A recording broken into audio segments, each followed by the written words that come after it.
Hello, good afternoon. My name is Kyle Hamlin, and today I'll be representing the City of Dillon Parks Recreation. Today I'll be informing y'all how to properly replace a busted sprinkler head, how to shift it back into its normal spot, and also how to change the amount of water pressure that comes out. Now, I'll assume that not everyone, but most of every people in here have their own irrigation system at home, and I'm sure from time to time there's certain things that need to be done, like for instance a busted sprinkler head or shifted out of place where you see maybe there's not enough pressure or there's too much pressure being put out. Now, your first instinct would be call the company that helped put it in there, and according to costhelper.com, just to bring a company to replace just one sprinkler head is $100. Just imagine it's just digging a little hole and then screwing a sprinkler head and put a new one in for $100. But according to howtodothings.com, you can do this simple process by yourself for 15 bucks. Now, I don't know about y'all, but that's an $85 difference, and you can spend that on whatever you want. And today I'm going to show you how to save that $85.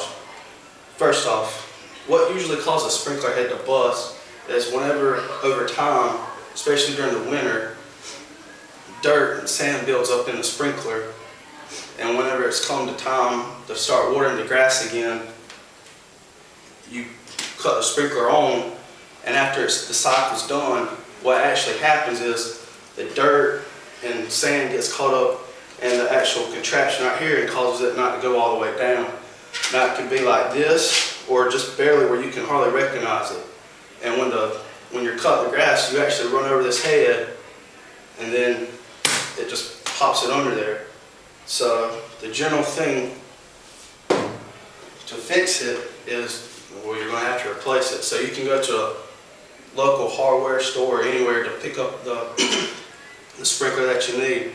But the general way to change it, you have to dig a hole about 6 inches deep, just enough where you can see the pipe to where it connects onto the sprinkler head.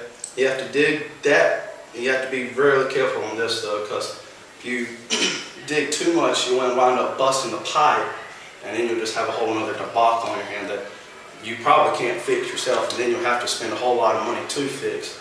But all you do, you dig down, you dig where you can see the bottom, and dig enough where you can get around, and you unscrew the old one that's busted, then you just replace a new one.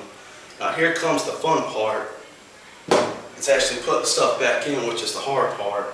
It's kind of like a trial and error type deal, because all the stuff you take out generally isn't going to go back in. So you can spend maybe 15 minutes trying to get it back in. So just remember that it's going to take a little time to get the dirt back in. Secondly, changing a sprinkler head that's shifted out of this position. Now, what I'm talking about when it's shifted out of position is the sprinkler head itself is on a joint. It's kind of like your arm and your elbow. The joint is your elbow, and the sprinkler head is kind of like your arm, and it determines how it moves.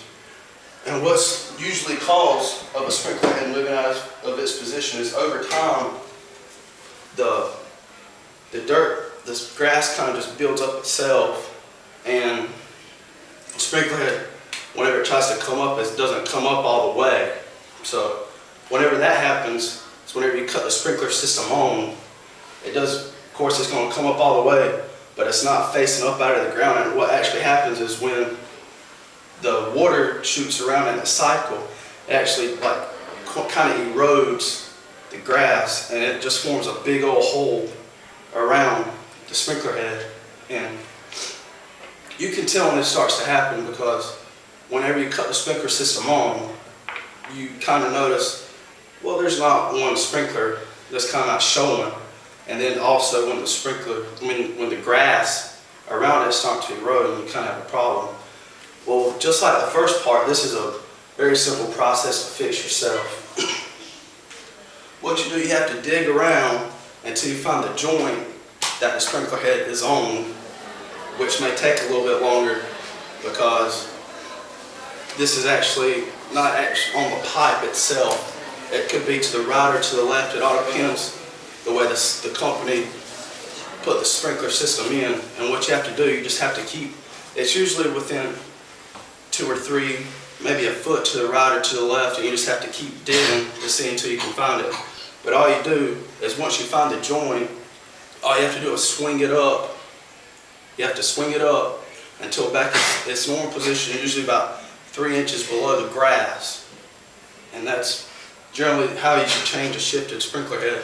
And like I said earlier, here comes the fun part when you have to dig everything that you dug up, you have to put back in, and it's not going to all go back in. So the best thing to do is have like maybe a wheelbarrow beside you, so you don't have a whole bunch of dirt piled up on your grass. And last and thirdly is changing the amount of water pressure that comes out.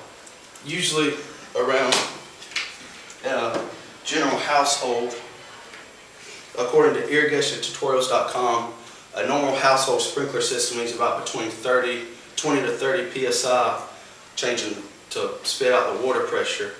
Now, these little things right here determine how much waters per gallon spits out, how much psi. Now, I know it kind of looks different. It doesn't really look like it would do that, but it actually does. So the normal thing to do is, of course, dig your hole and then find the sprinkler head. And what you have to do is somehow get this up, and you have to get like a wrench and unscrew these to the holes you need so the nozzle's proper for the amount of pressure and how many feet you want it to spit out, which all depends how many rows you have. And usually for a household, you either want to do a full circle or a half a circle, and that determines how much. See, as you can see, it kind of will rotate. You can actually set it up on top where it can do a half circle or a full circle. And after you've done that, you put it back in and then put your dirt back in and everything. Well, in conclusion, I hope you learned a lot about what sprinklers, I mean, it doesn't look like there's a whole lot to do, but actually there is, and I hope you all learned enough to be able to save that $85 to spend whatever else you want. Thank you.